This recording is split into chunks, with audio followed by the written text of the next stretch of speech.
Alhamdulillah bil alamin. Wassalatu wassalamu ala asyrafil anbiya wal mursalin wa ala alihi wa sahbihi ajma'in. Rabbi shrah li sadri wa yassir li amri wa hlul 'uqdatam min lisani yafqahu qawli. Assalamualaikum warahmatullahi wabarakatuh to all. So, good afternoon to everyone joining us in the Zoom and also in YouTube, our YouTube channel, Istac TV. So today we are having a series of talk on spiritual, intellectual, and mental health well-being, enhancement well-being. So this is a 10th series for the year of 2023. We've been doing this series for about almost 2 years, 2.5 years. So we hope that after this, many can join and participate in this series. So without further ado, I would like to introduce our speaker for today. So before that, a little bit of background of our speaker. So he is an assistant professor at the International Institute of Islamic Thought and Civilization, Istac-Iium.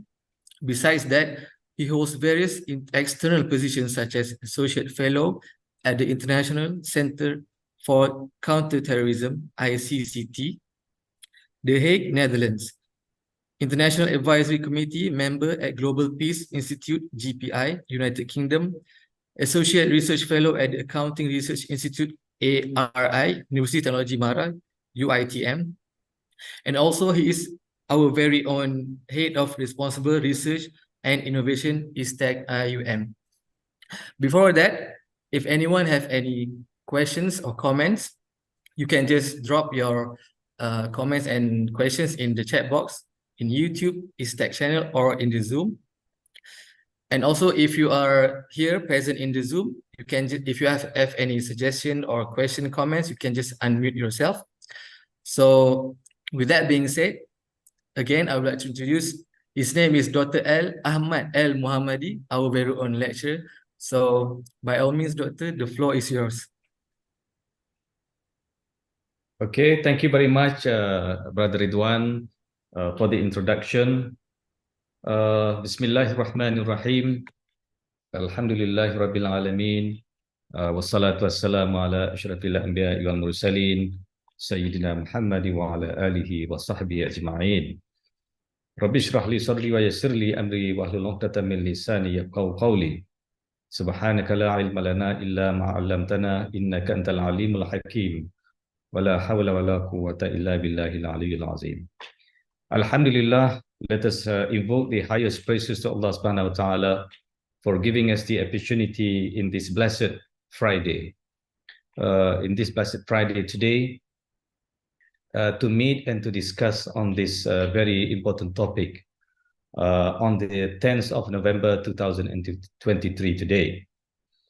And we also grateful to Allah subhanahu wa ta'ala for living the life in peace while our brothers and sisters in Palestine and in many parts of the world are living a very difficult life. But we are here in Malaysia. We are blessed by Allah subhanahu wa ta'ala with all the bounties, with all the rahmah, with all the space and also the peace, which is very important for us to survive and to live in this world and to be the best person. We have the opportunity to be the best person in this world today. So I also would like to take this opportunity to congratulate the unit who handle these programs.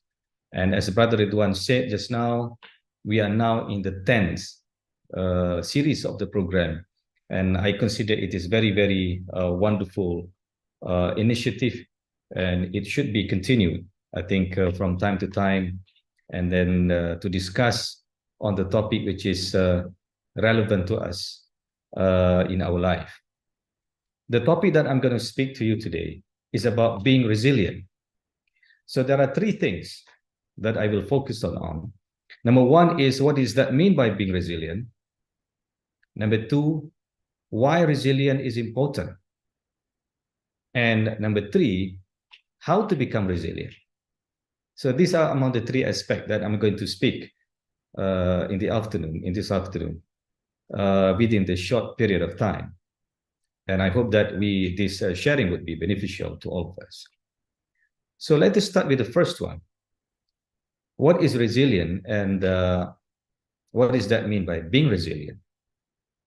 Well, basically, if you look at the dictionary, the word resilient means that the ability to withstand difficult situation, the ability to persevere, the ability to recover from difficult situation. And not only ability to withstand, not only ability to recover, but ability to grow under that circumstances, under that difficult situation. So this is quite useful. This is quite useful and a very, very useful skill and ability actually in our life. So ability to recover, ability to persevere, to live, to stay strong, to stay calm under this situation is very, very important.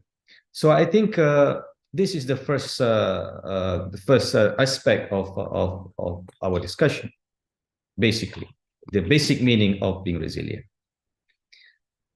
Now, the second part of it is that why the being resilient is important, meaning that why is that being able to withstand, to persevere, to stay strong, to stay calm, and to recover quickly from difficult situation is very important, and why to grow even though we are facing difficult situation is important, because there are several reasons for that. Number one, if we look at the situation today in the global scale, okay, let us start with the global scale. We are facing a global crisis, modern global crisis. And this global crisis is going to affect us. This global, for example, what is happening in Gaza right now, it's a global event. It is happening very far away from our country. It is far away from us, wherever we are in this world. But that incident actually affect our emotion. That incident affect our thinking, our feeling, and our well-being. It affect us, like it or not. This is actually the evidence shows that we are actually just like one body. Al-Muslim kal-bunyan. It's mentioned in the hadith that Muslim is just like one body. If one part of the body falls sick or ache, the other part of the body can feel. So what is happening for our brothers and sisters in Palestine? Even though we are 1,000 miles away, but it really affects us. So whenever it affects us, it is going to affect the way we live, the way we think, our focus. Sometimes we cannot work, actually keep thinking about the life in there, the life of the people who are living in Gaza, for example, the children, the women, the elders, whose their house were bombed to the ground, living in rumbles, without food, without water, without electricity, while we are here living a very good life. Sometimes I feel it is difficult for me to enjoy the life while thinking about other people do not have the same opportunity. Our children, our kids have the opportunity to live in the peaceful country, while the children in Palestine, they can enjoy the life because of their living in the state of war. So that kind of situation actually affects, sometimes demotivate our life. So this is where actually we need a strength, inner strength, ability to withstand all this hard situation, the difficult situation of life. So that is one part of it. And I would say this is quite distant. Now let us closer home. Let us come back to home and look at ourselves. Life is challenging, definitely. Every day we face challenges in life. The moment we open our eyes in the morning and wake up from bed, we are facing challenges. And in fact, to open our eyes in the morning, to wake up from bed, we need strength actually. We need strength to face the reality of life. So for those people who do not have the strength to face the reality of life, they do not have motivation, they do not have a spirit to wake up and to face the reality of life. So I think this is another reason. We need to develop the inner strength within ourselves to face the reality of life. And not only that, actually, living in this world, we are confronting what we call as tests of life, TOL. Tests of life is appear in many forms. It's appear in the form of financial difficulties. It appear in the form of difficult life relationship. We are facing in form of if the life as a student, then you have a test of life as a student, as workers, as husband, as wife, as children. So we are facing tests of life on daily basis. And the size of the problem that we are facing differs from people to people. If you compare the test of life that the Palestinian is facing, they are facing different type of problem, different size of problem than the problem that we are facing here in Malaysia. Our problem maybe in KL today, in KL these days is traffic jam. Whenever we come back from office, we are facing traffic jam. Traffic jam is a test of life. It's make a lot of people stressful actually. And traveling from our home to workplace, we have to wait through the traffic jam every day, every morning, every evening after we finish our work and we are going home. Sometimes we cannot take it further. Sometimes we feel you want to give up. So that is the test of life. So whenever we face the test of life, there are three types of responses that are coming from us. There are three types of responses. There are three types of people actually. Whenever they are facing or confronting the test of life, there are three types of reaction. Number one, they give up. They say that I give up. I cannot take it anymore. So some people go to the extreme. If they do not have iman, they're going to take their own life. They're going to commit suicide. That is the worst case for a human being. That's killing themselves. Give up. Second category is to fight. Regardless of what happened, I'm going to fight. They believe that life is a struggle. Life itself is actually part of jihad. That is jihad against jihad nafs, for example. To be strong. To be strong is not easy. It's very challenging. But they take it as a challenge. They fight it back. Whatever life throws at them, they fight back. That's why there is a phrase saying that if they throw a lemon to you, lemon is very sour, right? Make it as a lemonade. Turn the lemon into a lemonade. Which means, whatever the difficult situation we are facing, we try to turn it into advantage rather than taking it and taking it very negatively. But for those people who are resilient, they turn the lemon into lemonade. That's the spirit of the resilient people. That is a second category. One is give up. The second one is they fight back. And they will win, especially if they continue fighting. The third one, they become lost. They become lost direction. They confused what to do. They froze in facing the test of life. So there are three categories of reaction. Maybe we belong to any one of these three categories. But what I'm talking about just now is for those people who do not have resilience and those people who have resilience. But for those people who have resilience, even though sometimes maybe in the first phase of the challenge, of the test of life, they might froze.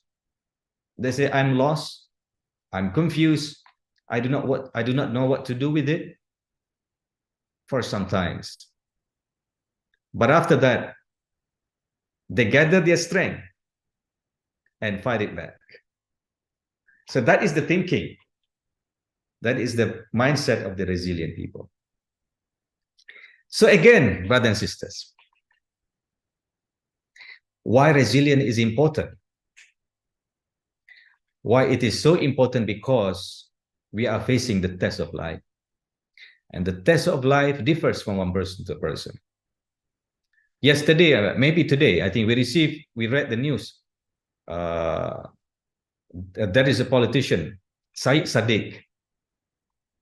We read the news that he was sentenced to 7 years in prison, whipping, and fine.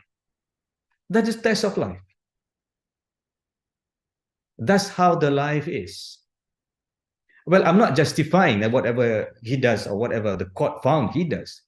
But what I am describing, that everybody is facing the test of life. But we have to remember, brothers and sisters, the test of life make us stronger. The test of life make us more successful, make us more strong, make our life more meaningful. I think that's the spirit.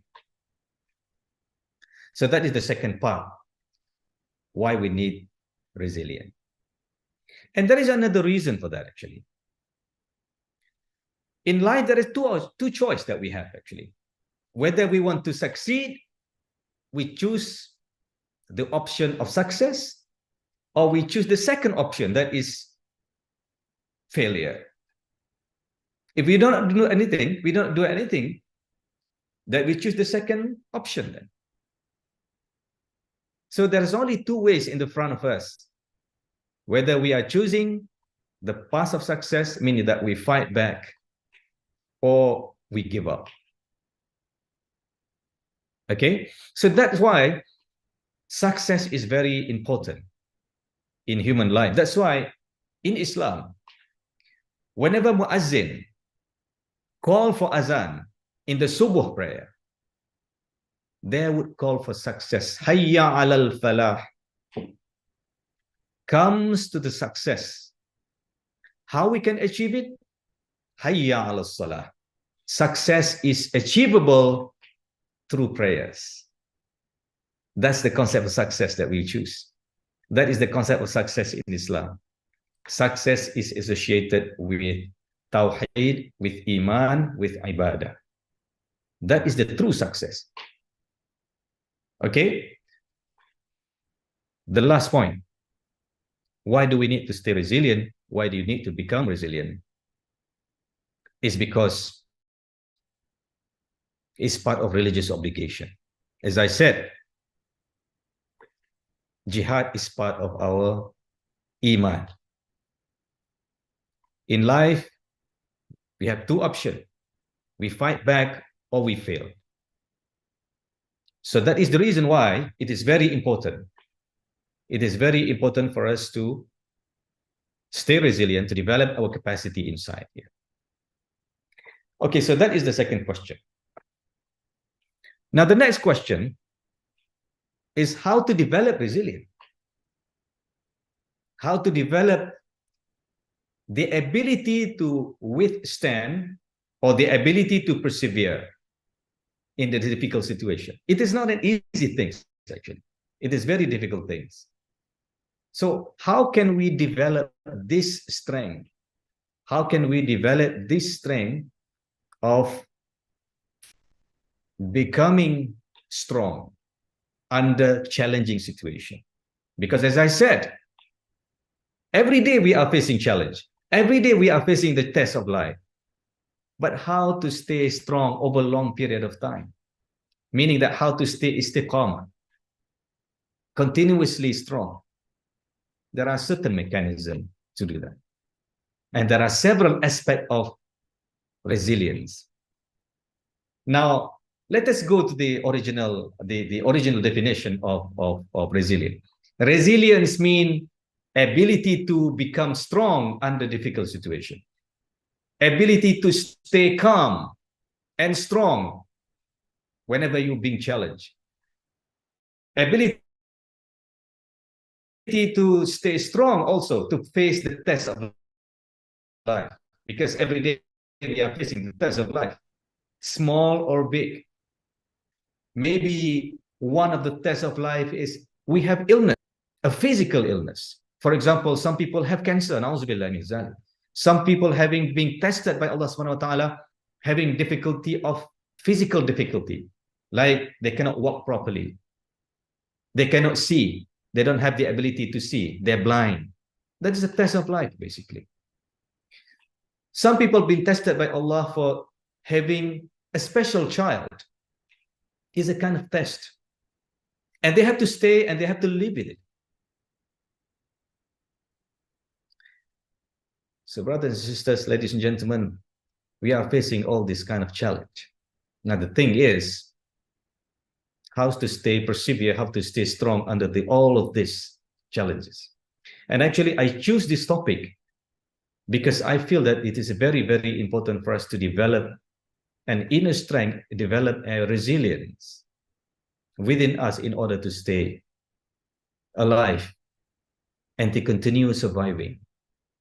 Without resilience, we simply drop dead and being part of those people who do not achieve anything at the end of our life.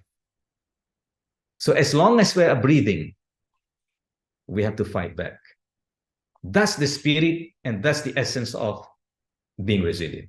Now let us look at the dimension of resilience, the type of resilience. There are several types of resilience. Number one is emotional resilience, having a strong emotion. Sabar, for example, it is mentioned in the Quran, Inna Allaha yuhibbus sabirin. God, Allah subhanahu wa ta'ala, loves those people who are patient. Patience is one of the greatest virtue. Greatest virtue. And actually, there is a lot of saying, there is a lot of wisdom, word of wisdom saying that good things will come to those who wait, which means that good thing will come to those who are patient. Patience is a virtue. And not many people actually having patience. Emotional strength, emotional resilience, ability to withstand all challenges, being patient, being strong, being able to stay calm is very, very difficult to do. But it is achievable, it is trainable. We can train ourselves to be patient. That is part of our jihadun nafs. And the Prophet mentioned in his hadith, jihadun nafs, al-akbarul jihad, jihadun nafs. The greatest jihad is jihad against yourself. It's the most difficult jihad. Fighting others is very much straightforward, very much easy, as compared with fighting your desire, yourself. Fighting yourself to wake up in the morning for tahajjud, for example, is very, very difficult. Okay? Fighting to perform Salatul Jama'ah in the early hours of the prayer, sembahyang di awal waktu misalnya, is very difficult, but it looks simple. I mean, how hard it is actually to wake up to pray Jama'ah, even though it is simple, but not many people actually have the patience to do it. That is emotional resilience. So ability to develop strong emotion in facing difficulties, in facing challenges, in facing the test of life, regardless whatever test of life. We are facing test of life every day, in office, at home, on the street. We've been tested. And sometimes we are testing people too. Not only that we've been tested, but we also testing people with our attitude, with our, with our words maybe. So, and we try to see how people react to that. Okay, so if we know that we're also testing people, we also need to be open that maybe other people also testing us. Likewise, actually. That is the first aspect of resilience. What is it? That is to develop a strong emotion in facing the test of life. As-sabar, for instance. Yeah. Ash-shukr billah. There are several verses of the Quran actually mentioned about shukr. One is, about the characteristic or the attribute that Allah loves most. Just now I mentioned that Allah yuhibbul sabirin. Okay, and Allah also loves those people who are muttaqin, for example. So this is among the something that we have to develop cultivate within ourselves. Okay. The second aspect of resilience is mental resilience, cognitive resilience, ability to think positively. This, they call it positive mindset. Positive mindset. Whatever the situation is, Muslim, they always being trained to think positively. That is the characteristic of Muslim. Think positive. Think positive. Even think positive is part of ibadah. It is rewarded. They panggil husnul zan. Husnul zan is rewarded. And in the hadith mentioned, Ana inda zanni abdi bi. I am according to what my servant think of me.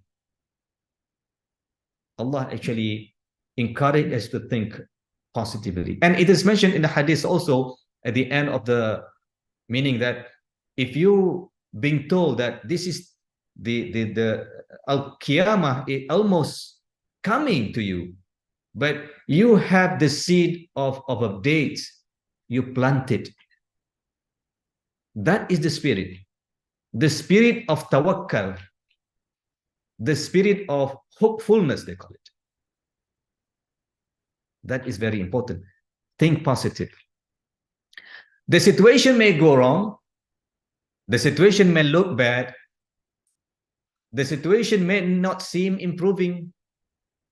But we have to stay positive and to stay calm. You know, not many people is able to do it. There are people who are able to do it. That is those people who are very close to Allah subhanahu wa ta'ala, who always perform zikr, who always perform tahajjud, who always perform salawat, who always reciting Quran. Those people, they have this kind of ability. Even though the situation is very, very bad. So that is the cognitive resilience. Now, let us go to the third one. So I mentioned to you about emotional resilience. Yes, strong emotion. Mental resilience. Positive thinking. Strong mentally. And the third one is the spiritual resilience. Spiritual resilience is important because that is involved ibadah. How committed are we when it comes to ibadah? How committed are we? Are we a type of person who are performing Salatul Jama'ah every day? Are we a type of person who always make dua after Salat? Make a dua to Allahumma inni as'aluka ilman nafi'an, for example. Allahumma inni, and so on and so forth. There are a lot of dua that we recite after Salat.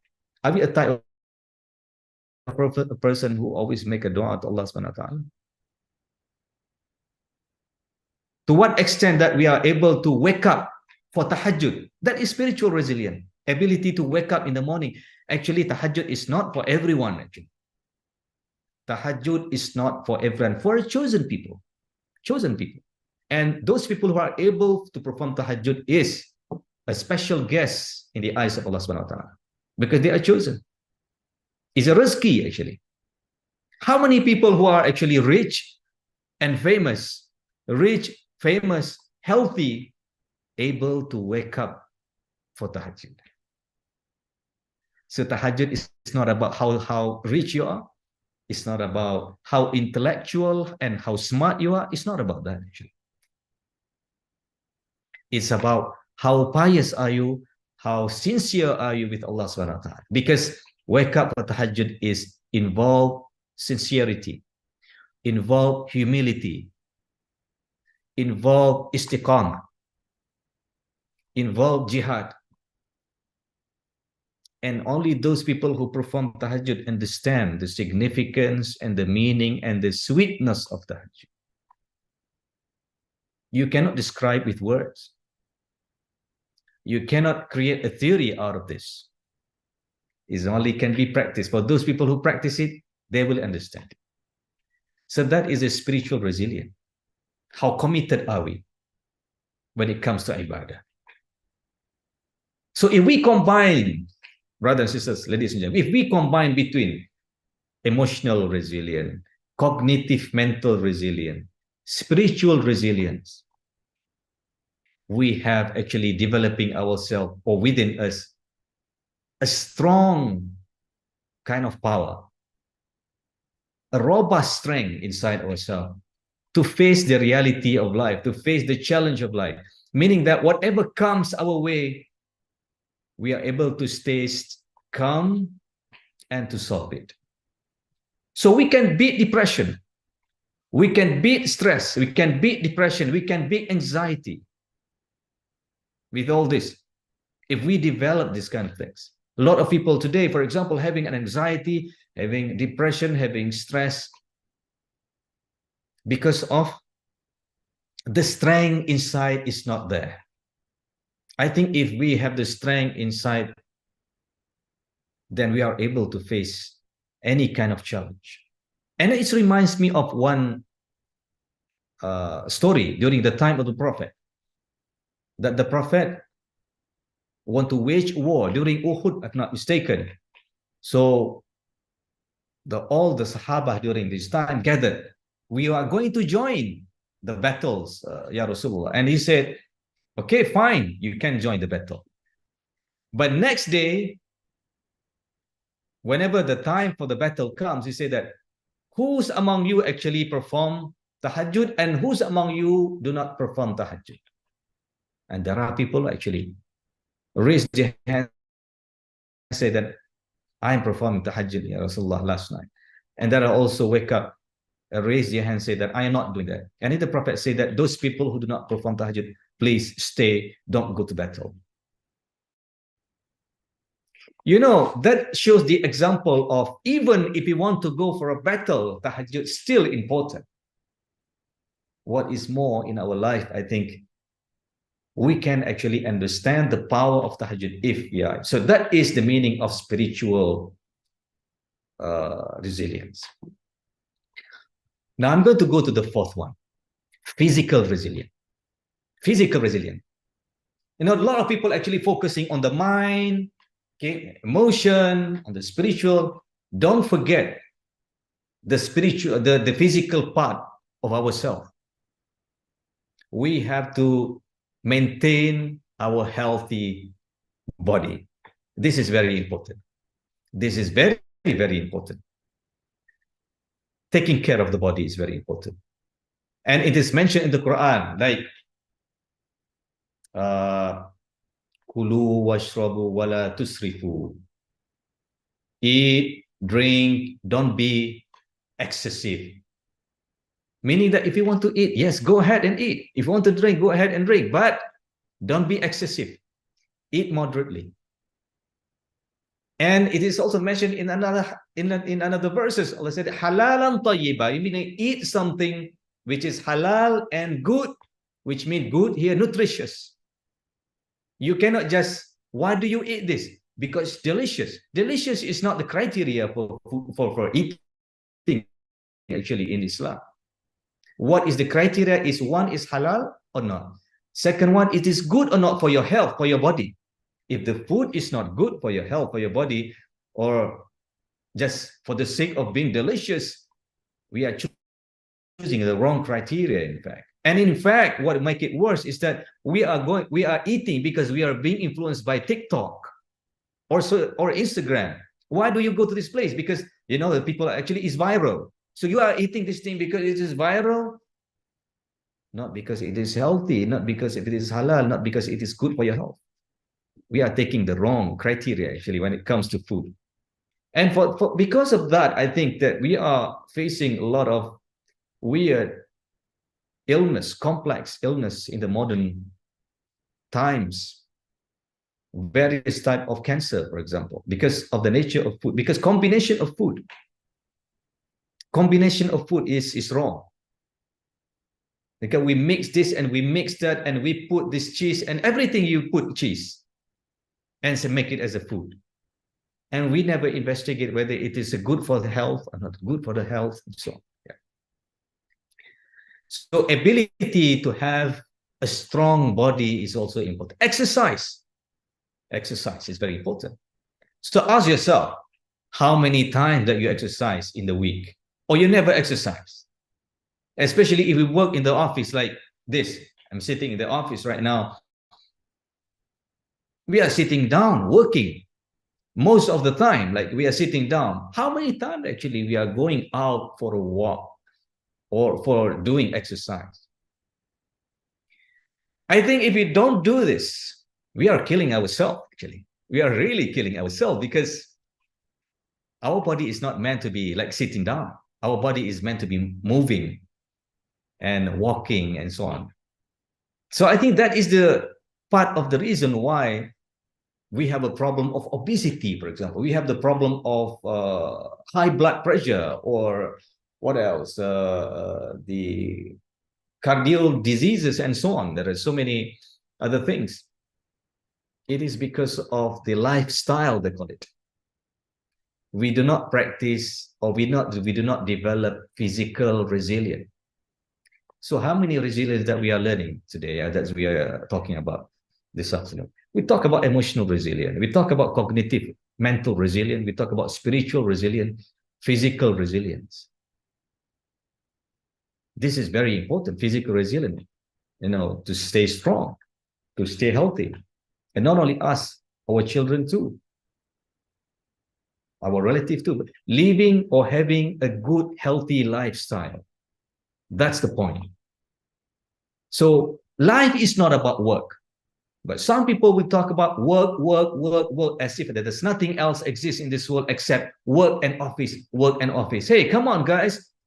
Life is not all about office. Life is not all about works. Life is about living a balanced life.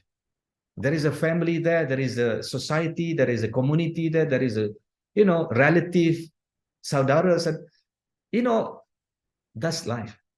It's not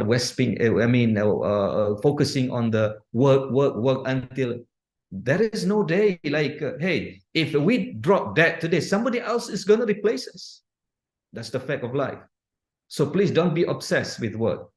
And for the boss, please don't push people to work like dogs. We cannot push people to work like dogs. There is nothing else in this world. I mean, we are human beings. We are not robots. This is very important for us. For the last few weeks, and I have been observing the newspaper, people forget to send their kids to the nursery, to the school. They forget the kids and put in the car, and the kids died. This show to us that most of our brain actually being taken over by work. Everything is in our mind is work, meaning that full in our mind is actually about, not about our children, not about what's going on in this world today. What's going on? There is something wrong with the way we think. There is something wrong with the way we live. We have to correct this mistake. We need to develop healthy lifestyle. That life is not all about work. And this is actually contributes to the unhappy life. And it's going to affect the family, it's going to affect the relationship with the children and so on. Right? I'm going to mention one last point about resilience. Social resilience. What does that mean? Social resilience means that ability to connect with others, ability to live in society, in jama'ah, live in collective, not living alone. Living alone is deadly. If you want to die faster, I have a formula for you. Isolate yourself, live alone. You will die faster. That's what research said. Those people who live alone with no one around will die faster than ever, according to a research. Proven research, been done extensive research, they found that those people who live alone. So that's why in Islam, whenever people sick, we as those people who are healthy has responsibility to visit. If you remember, there are 7 responsibilities of a Muslim toward others. One of them is visiting the sick, attending the janazah, sending the janazah to kubur, to graveyard, giving advice when he has sought the advice. But remember, visiting the sick is part of our obligation. Tanggungjawab. When people die, go and visit. Express our ta'ziah, condolences. It's a very simple thing, brothers and sisters, ladies and gentlemen. Very simple thing. You don't have to be great. You don't have to do a great thing in order to be great, actually. You can do a small things to be great. Visiting the sick, giving salam, smile. This is a very simple thing. You don't have to pay. But a lot of people actually forget to do it. And we become so inhuman. We become hypocrites. It seems that we are happy and good with everybody. Actually, we are not. Because internally, we are not happy. So one of the ways that to create a social resilience, okay, which means that ability to live in society by connecting with others, establish a good relationship with others. It is worth actually doing that.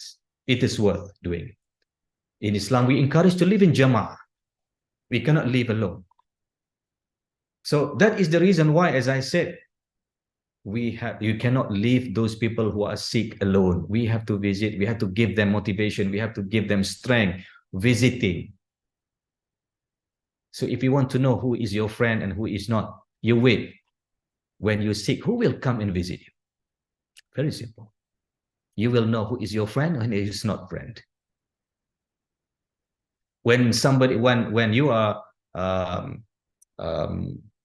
what they call facing difficulty, who will come and talk to you really?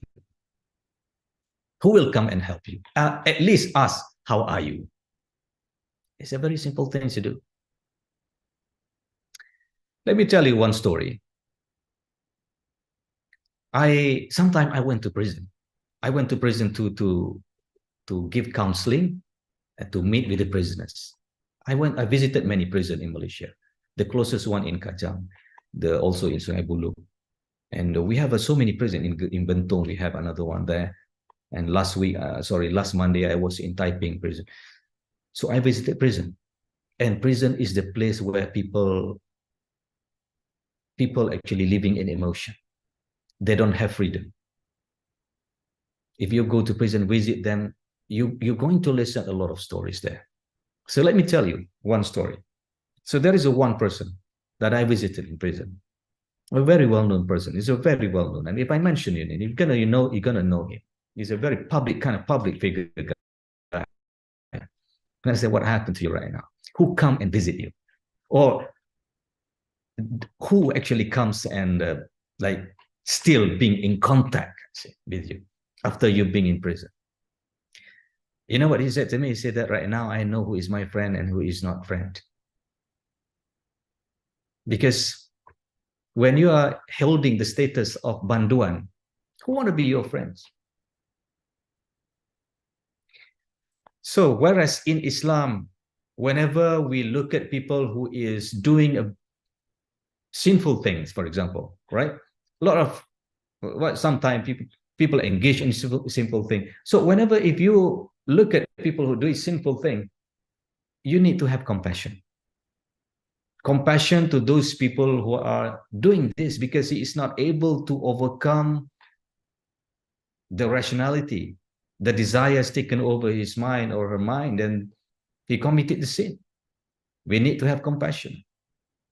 We need to be supportive for the change, not to criticize, not to ignore the person, not to leave them, say that you are on your own. This is not our attitude. Resilient people, social rebels, people who have resilient people, they always want to live among people. They want to be contributing to the life of others. They want to make other people's life happy, not the opposite. Well, some people actually, they love making other people's life miserable. Whether with words, with attitude, with gesture. We have people like that who actually find joy making people's life difficult. And I would say this type of people is a very psychotic. They're mentally unhealthy. They have actually problem inside. A lot of people actually that I come across with. They are beautiful people. They are very good looking people. But inside, there is a serious sickness. I can make a comparison or metaphor, just like you have a golden cage with bird inside, but the bird is so hungry, is so sick. That's the example of those people who are on the outside, externally, very good looking people. But inside, my goodness. Unfortunately, when they are speaking in the front of us, they're very nice. They're very nice people. They're speaking to us very nice. They praise us, they say a good word to us, but behind us, they stab our back. That's hypocrisy. Some people have this. And we are living in society with living in the people like this. There are always some people like this. We come across with this type of people. But we need to develop a resilience, ability to bounce back and not being affected by the toxic people like this.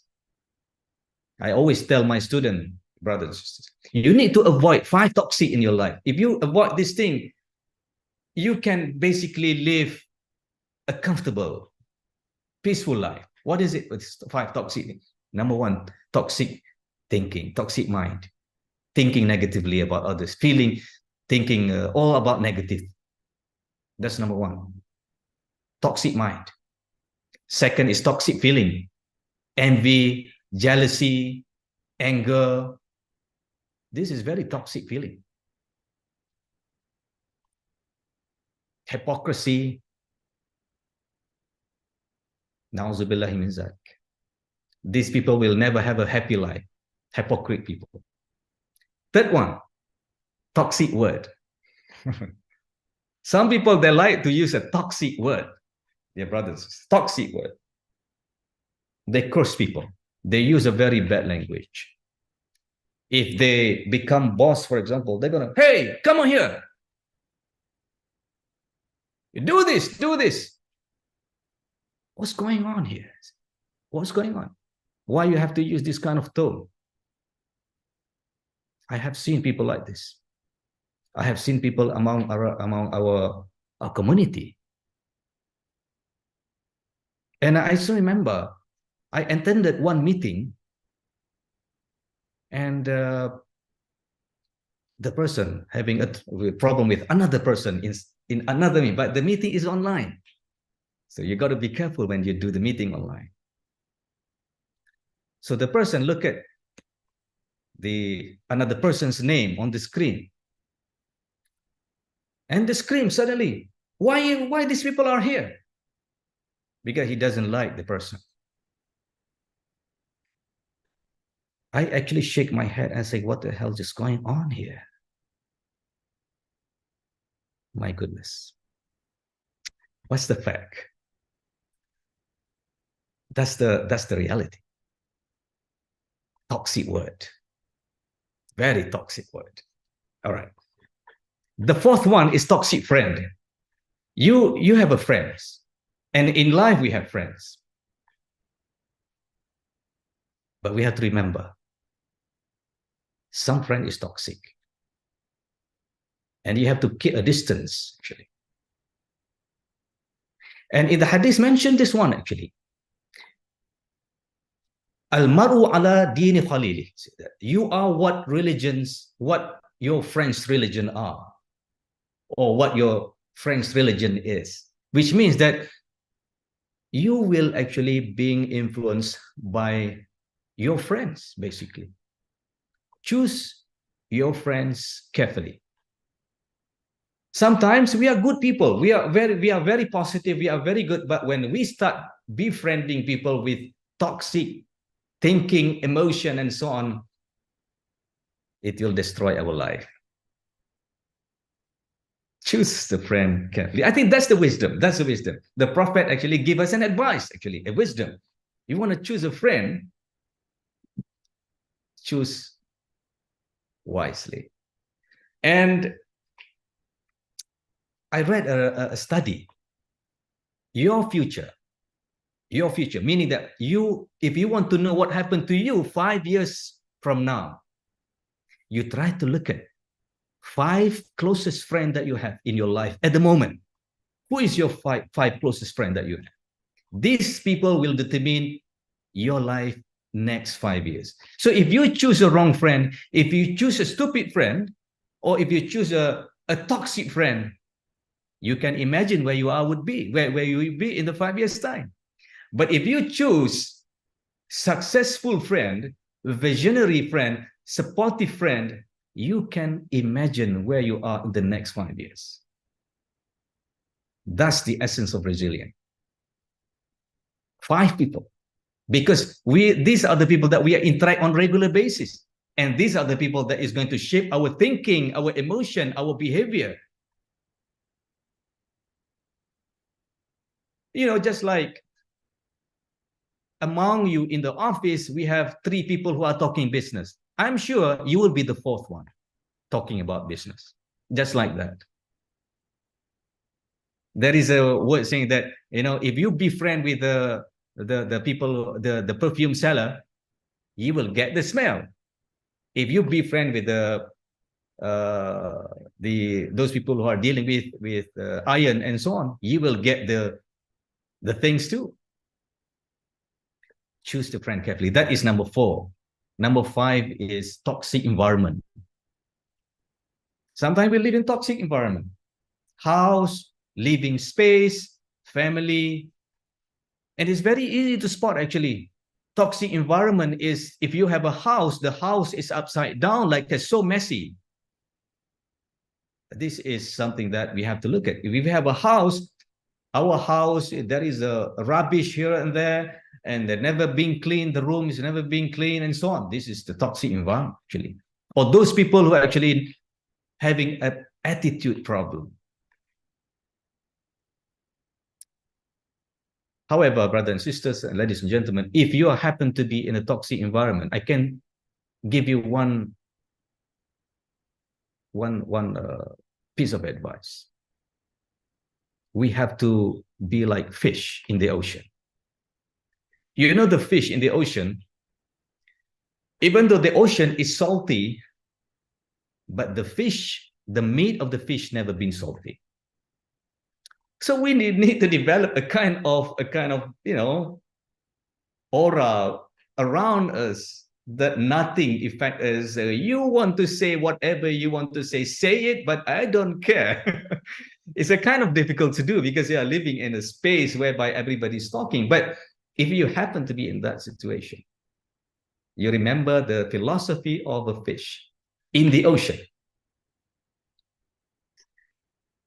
Dear brothers and sisters, so these are the 5 toxic that we have to avoid in our life. Toxic thinking, toxic mind, toxic emotion, toxic word, toxic friend, and toxic environment. So now let us come back to this, how to become resilient. So as I said, being resilient is very important. Not only just we stay alive, we stay calm under pressure, we also able to grow. We're able to grow from that challenges. You know, sometimes challenge is good. I think that's the reason why God tests us. And of course, it is mentioned in the hadith. It is mentioned in the Quran. It is mentioned in the Quran. Allah says that, do you think that you just claim to be Islam and you never been tested? Allah will test those people who claim themselves to be having iman. Because by testing the person, you can see whether you will break down or you will succeed more. And actually, most people, they have an inner ability to stay strong and to succeed more, even though they are being tested. So tests actually shouldn't be taken as something that stops us from growing, but we have to take it as a stepping stone for us to grow. That's the spirit of resilient people. So resilient people, actually, if you want to know whether you are resilient or not, there is a test, actually. You can Google this resilient test, and you try to see how resilient are you. Whether or not you are able to, withstand all this kind of challenge in your life. So as I said, being resilient in this age is very important. Why? Because we face test of life on regular basis every day. And actually, it is part of Muslim duty, actually, to stay resilient, to continue fighting. Don't give up and don't be lost. It is better fighting than drop dead at the end of it. And how to gain resilience, I also mentioned that there are several aspects of that. That is the cognitive resilience, emotional resilience, spiritual resilience, social resilience. These are among the strengths that we need to develop in ourselves, and I hope that we're able to do it. We can practice it. I think we are able to build it, and inshallah, with istiqamah, with efforts, continuous efforts, with commitment, with discipline, we'll be able to develop resilience, and we can succeed. We can succeed just like the call of the muazzin, hayya ala al-falah, the call for success. The call for success is through salat. And the success that we have, not only success in this world, not only success or resilience in terms of life in this world, but life in the hereafter. Brothers and sisters, I think that's all for my sharing today. I do not give you a lot of Quranic verses. I just share with you a little bit of my experience, I would say, a little bit of what I saw, and I hope that it is useful. And I hope that it is part of ilman nafi'an, which is mentioned in the hadith, that whenever the children of Adam died, everything stopped except 3 things: sadaqatun jariyah, ilmu yang bermanfaat, and anak yang soleh. And I hope that this is part of the jariyah, the amal jariyah, and also the ilm nafi'an that I can share with you. Hopefully that it is useful and we can practice it and we benefit this knowledge of dunya wal akhirah. And I think that's all from me now. Wabillahi taufiq wal hidayah. Assalamualaikum warahmatullahi wabarakatuh. Thank you, Doctor, for a very enlightening and illuminating lecture. I think that we can all agree that there are many things that we learned and that we heard from him. And I hope that we can beneficial the most. Now, before I get to the Q&A session, I believe we are joined by Prof. Abdul Aziz Berwood, our very own Dean of Istac. So if you can hear me, Prof, would you like to say a few words?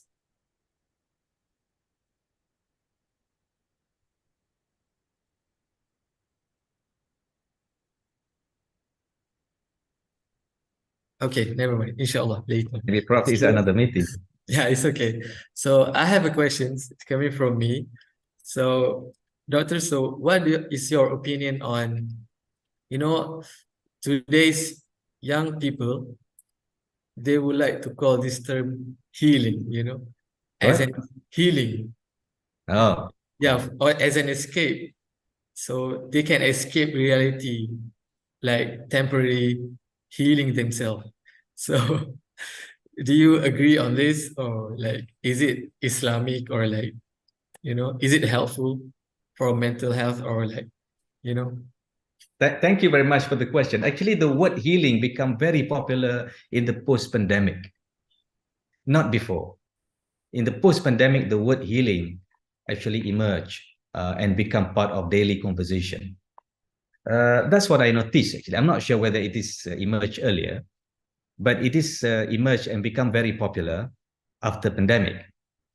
Now, it is good or bad, but I would say this one. Healing is actually part of human nature, which means that whenever we go through tough life, we go through tough challenges, because as I said, life is very challenging. We wake up in the morning, we are facing challenges. We go to office, we have another set of challenges. When we come back in the evening after work, we badly injured. We injured emotionally, we injured mentally, and we're facing a lot of actually injuries. Maybe we injured spiritually as well, or maybe we injured physically or financially injured. Okay, there is some space for us to recover. I think that's the concept of healing. The concept of healing is to give some space for our body to recover and to stay calm and to regain the strength again. So to me, never mind. If people want to use the word healing, or they use whatever word which is related to that, I don't mind. As long as they achieve or they do it in the right way. I mean, sometimes they say that, well, I'm going to go for healing, but they go into the, I don't know, into the mountain and fall into the mountain and drop dead. And this is not healing. Actually, it's the killing themselves. Maybe we can find some better ways of healing. Maybe it's through, for example, it's a kind of normal thing. Let me tell you a little bit of experience. Do you know why I go to prison? The reason why I go to prison is just to have a conversation with people. People make mistake. People make mistake. Now, when they are in prison, they have a lot of time to think. You guys do not have experience of visiting prison, I know. But I'm telling you, that's the nature of people in prison. That, when they have a lot of time, they spend the time alone in prison. They have a lot of time to think. So having conversation, normal conversation, like conversation mean that you talk, people listen, and you listen, people talk. That is the meaning of conversation. It's not like conversation when you are playing with the phone and you're pretending to listen. It's not that. But I mean, just like a human conversation, like you just like you talk, people listen, and this kind of practice is also healing. We talk actually to people, but we do not having a kind of deep conversation, I would say. A lot of people do not have this opportunity to have a deep conversation. This is missing. So if we have this, I would say this is part of healing. For example, who actually want to listen you're rambling about your life in office? Who want to listen to that? You come back from office and you will tell, you know what happened to me in office? And most people will say, I do not want to hear what happened in your office. I also have a problem. You see? Whereas in fact, expressing what happened to you or telling other people what you have experienced is actually as a healing process. So that's actually the importance of conversation. We need to get this back, actually. We need to get this back. We need to practice this thing again. Listen when people talk is very important. Having a conversation, go out and listen to, let other people just talk and you just listen. So that is also a healing, I would say, that you can do. But this kind of thing doesn't happen, actually, because we are so busy and we are very busy with a lot of other things, and we become robot and inhuman. Actually. That's my response to that. Thank you. Thank you, doctor. Yeah, I agree with your answer. So like, yeah, the term healing is quite problematic, because yeah, people misuse it and then they don't face the reality, as my opinion, and the problem keeps incurring. So yeah, I believe that's all for the questions for this evening. So with that being said, I think we can finally conclude our session. So first and foremost, I would like to thank our speaker, Dr. Ahmad El-Muhammady, for sharing us his wisdom on the topic of being resilient. There's a lot that we heard from him today, and I hope that we can all benefit the most out of it. And then thank you to all those attendees participating in the Zoom and in the YouTube channel. So if you want to watch this recorded version, you can always come to the YouTube channel, Istac TV. So it's being recorded there. And with that being said, thank you to all. Thank you to our speaker, Dr. Ahmad El-Muhammady. So have a great weekend and Assalamualaikum warahmatullahi wabarakatuh. Let us end with Tasbih Kafarah and Suratul Asr.